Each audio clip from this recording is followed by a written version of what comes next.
एक मामला संज्ञान में आया था जगदीशपुरा में, जिसमें गोपनीय सूत्रों से ये पता चला था कि पुलिस के कुछ कर्मियों ने, जिसमें एसओ भी इन्वॉल्व थे और आबकारी टीम ने एक परिवार के कुछ सदस्यों को, जो शायद एक जमीन पे केयरटेकर के रूप में रहते थे, उनको अवैध शराब में और अवैध गांजे में बंद किया था और उसके बाद उस जगह का कब्जा तब्दील हुआ है। जब ये चीजें संज्ञान में आई, जो 3-4 दिन पहले संज्ञान में आई थी, हालांकि ये घटना अक्टूबर नवंबर की है, तो डीसीपी सिटी ने एक रिपोर्ट दी थी जिसके बेसिस पे एसओ का और बाकी जो पुलिसकर्मी उसमें इन्वॉल्व थे उनके खिलाफ निलंबन की कार्रवाई की गई और उसके बाद उनकी विभागीय जांच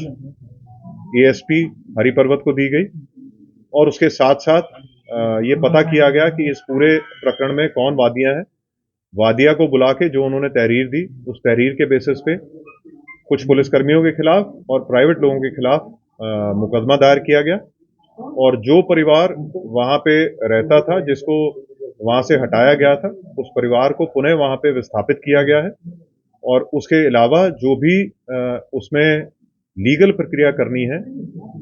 चाहे वो 145 सीआरपीसी की कार्रवाई हो, अगर आवश्यक होगी तो वो की जाएगी, अगर नहीं आवश्यक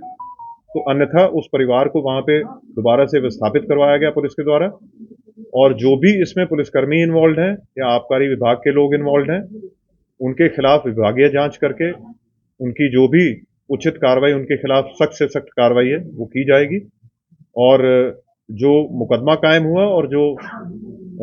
बाकी विभागीय जांच है, इसमें एक एसआईटी का गठन किया गया है जो डीसीपी सिटी की अध्यक्षता में पूरी कार्रवाई करेगी और उस जांच के बाद अगर आवश्यक होगा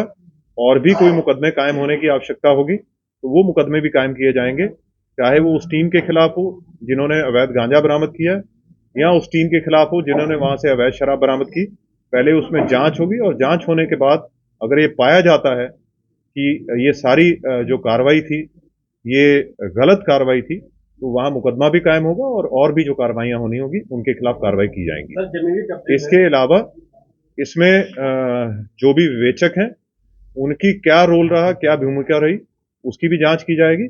और अगर आवश्यक होगा तो उनके खिलाफ भी सख्ती से कार्रवाई की जाएगी। सर, जमीनी कब्जे में पुलिस भी इन्वॉल्व रही, आबकारी विभाग वाले मौजूद हुए, तो इसके पीछे मास्टरमाइंड कौन है? क्या एक नाम में पूरा चलाया? देखिए, ये कब्जे करने में लोग इन्वॉल्व रहे हैं पुलिस के या आबकारी विभाग के, ये तो मैं नहीं कह सकता हूं, लेकिन जो मुकदमा कायम हुए हैं उनमें डेफिनेटली इन्वॉल्व रहे हैं और उसमें कौन भूमाफिया या नहीं है, अगर जो वादिया ने जो नाम लिख के दिए हैं वो आप सबको एफआईआर की कॉपी एक दे दी जाएगी। अगर उसके अलावा भी नाम आएंगे तो बिल्कुल उनके खिलाफ भी सख्ती से कार्रवाई की जाएगी। जब हम डिपार्टमेंट के जो लोग हैं उनके खिलाफ कार्रवाई कर रहे हैं तो जो भी इसमें भूमाफिया या कोई और इसमें इन्वॉल्व होगा उनके खिलाफ सख्ती से कार्रवाई होगी। सर, आगे यदि इस तरीके का मामला सामने ना आए और तमाम इस तरीके जो प्रकरण जमीन से संबंधित आते रहते हैं पुलिस के पास, तो क्या सर देखिए, क्या कार्रवाई बहुत क्लियर है कि कोई भी ऐसे जमीन के मामले जो भी डिस्प्यूटेड हैं उसमें पुलिस का कोई रोल नहीं रहता एक्सेप्ट कि वो यथास्थिति मेंटेन करे और ये बिल्कुल क्लियर निर्देश हैं जो हर मीटिंग में सबको बताए जाते हैं, सभी अधिकारियों के माध्यम से, सभी एसओ इंस्पेक्टर्स को भी, सभी चौकी इंचार्जों को, कि पुलिस का मैटर हमेशा ये होता है कि जो वहां पे विस्थापित हैं, हमारे पास बहुत से कंप्लेनेंट आते हैं जो कहते हैं कि हमारे घर में 25 साल से 30 साल से कोई रह रहा है या दुकान में रह रहा है, तो वो उनको जो लीगल प्रक्रिया अपनी फॉलो करनी है, जो कोर्ट के माध्यम से उनको एविक्शन करवानी है, कोर्ट के माध्यम से एविक्शन करवानी है।